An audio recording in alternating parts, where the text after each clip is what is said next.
স্ত্রী পরের দিন বলল যে স্বামী আজকে থেকে তো আমার দায়িত্ব নিলা, এই যে এটা বাজার লিস্ট, এখানে তেল, সাবান, রসুন, পেঁয়াজ, আমার কাপড়, সমস্ত কিছু এখানে বাজার লিস্ট আছে, যান বাজার থেকে নিয়ে আসেন।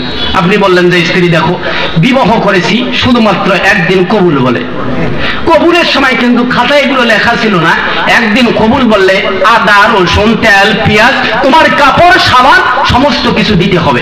এগুলো কি লেখা ছিল কাজীর খাতায়? কোন ঘটকও কি বলেছে যে কবুল বললে এগুলো দিতে হয়, এগুলোর নাম উচ্চারণ করেছে? করে নাই।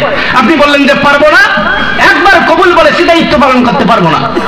আপনি বিকাল বেলা বাজারের মধ্যে গেলেন, বিকেলে এসে দেখলেন যে আপনার স্ত্রী নেই, আপনি ফোন দিলেন যে তুমি কোথায়? বললো যে আমি বন্ধুর বাড়িতে আছি, আজকে যাব না, কালকে যাব। আচ্ছা বলেন তো, নতুন বউ যদি বন্ধুর বাড়িতে যায়, আপনি নতুন স্বামী, আপনার মনটা খুব ভালো ভালো থাকবে কি? আওয়াজ দিয়ে বলেন না কেন, ভালো থাকবে? ভালো থাকবে না। আপনি বললেন যে দেখো বিবাহ করলাম কালকে, আর তুমি বন্ধুর বাড়িতে যাও মানে?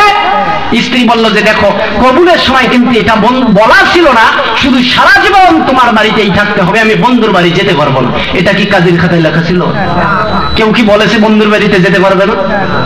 তাহলে স্ত্রীকে গ্রহণ করলেন কয়দিন কবুল বলার মাধ্যমে? একদিন।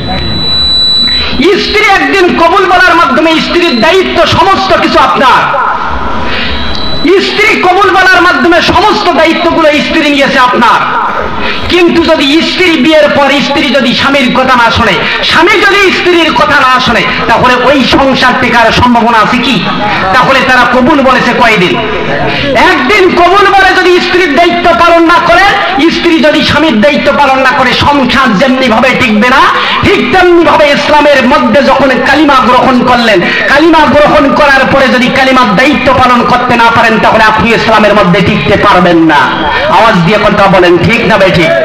তাহলে কালিমা পড়লে কালিমা শুধু মুখেই উচ্চারণ করবো নাকি দায়িত্ব পালন করতে হবে?